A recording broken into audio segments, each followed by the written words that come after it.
पंढरपूरमध्ये स्वतःचा प्लॉट घ्यायचा विचार करताय? पंढरपूर शहरापासून अगदी हाकेच्या अंतरावर आणि विठ्ठल मंदिराजवळ असलेला हा प्रोजेक्ट तुम्हाला नक्कीच आवडेल। शिक्षणाच्या दृष्टीनेही परिसर उत्तम आहे, कारण सिंहगड कॉलेज समोरच आहे। तसेच नर्सिंग कॉलेज आणि भविष्यात होणाऱ्या मेडिकल कॉलेजच्या शेजारीच हा प्लॉट प्रोजेक्ट विकसित होत आहे। वाखरी गाव हद्दीत पंढरपूर कराड रोड लगत निसर्गरम्य आणि शांत ठिकाणी हे प्लॉट्स उपलब्ध आहेत। रेल्वे स्टेशन फक्त 2 किलोमीटरवर तर एसटी स्टँड अवघ्या 3 किलोमीटरवर असल्यामुळे प्रवासाची ही उत्तम सोय आहे। 1.5, 2 आणि 11 गुंठ्यांचे प्लॉट उपलब्ध असून किंमत फक्त 3,50,000 पासून पुढे सुरू होते। घर बांधण्यासाठी असो किंवा भविष्यासाठी गुंतवणूक, ही संधी खरंच फायदेशीर ठरू शकते। अधिक माहितीसाठी आजच संपर्क करा।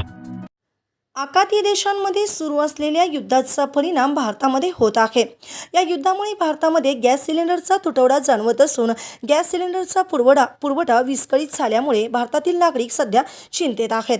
गॅस सिलेंडर मिळत नसल्यामुळे हॉटेल, रेस्टॉरंटसह अनेक व्यवसाय बंद पडलेत। गॅस सिलेंडरचा पुरवठा सुरळीत करण्यासाठी केंद्र सरकारकडून अनेक महत्त्वपूर्ण निर्णय घेतले जात आहेत। अशातच आता पेट्रोलियम आणि नैसर्गिक वायू मंत्रालयाने गॅस सिलेंडरबाबत एक मोठा निर्णय घेतला आहे।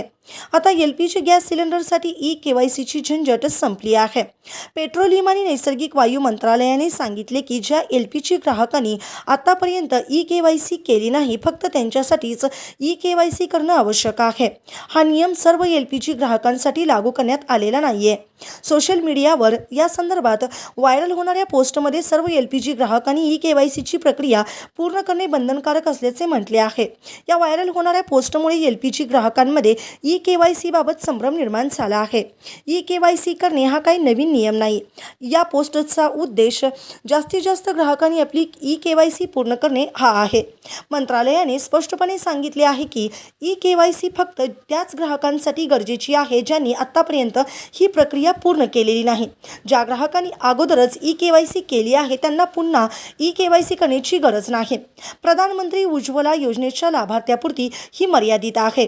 या योजनेच्या लाभार्थ्यांना ही प्रक्रिया वर्षातून फक्त एकदाच करावी लागते आणि ती पण 7 सिलेंडर घेतल्यानंतर, म्हणजेच 8व्या आणि 9व्या रिफिलवर सबसिडी मिळवण्यासाठी ई-केवायसी गरजेची आहे। सरकारने पुढे असे देखील स्पष्ट सांगितले आहे की ही प्रक्रिया अतिशय सोपी असून त्यासाठी एलपीजी डीलरकडे जाण्याची आवश्यकता नाही। ई-केवायसी तुम्ही घर बसल्या विनामूल्य करू शकता। या प्रक्रियेमुळे एलपीजी पुरवठ्यावर कोणताही परिणाम होणार नाही, म्हणजेच सिलेंडरचा पुरवठा नेहमीप्रमाणे सुरू राहील। आधारावर आधारित ई-केवायसी एलपीजी प्रणालीमध्ये पारदर्शकता येते, अनुदान योग्य लोकांपर्यंत पोहोचते आणि फसवणूक करणारे ग्राहक यापासून दूर होतात आणि सिलेंडरचा गैरवापर रोखला जातो। ताज्या घडामोडी पाहण्यासाठी आमच्या YouTube चॅनलवरील PVR म्हणजेच पंढरी वार्ता या न्यूजला सबस्क्राईब करा आणि शेजारील बेल आयकॉनवर क्लिक करा।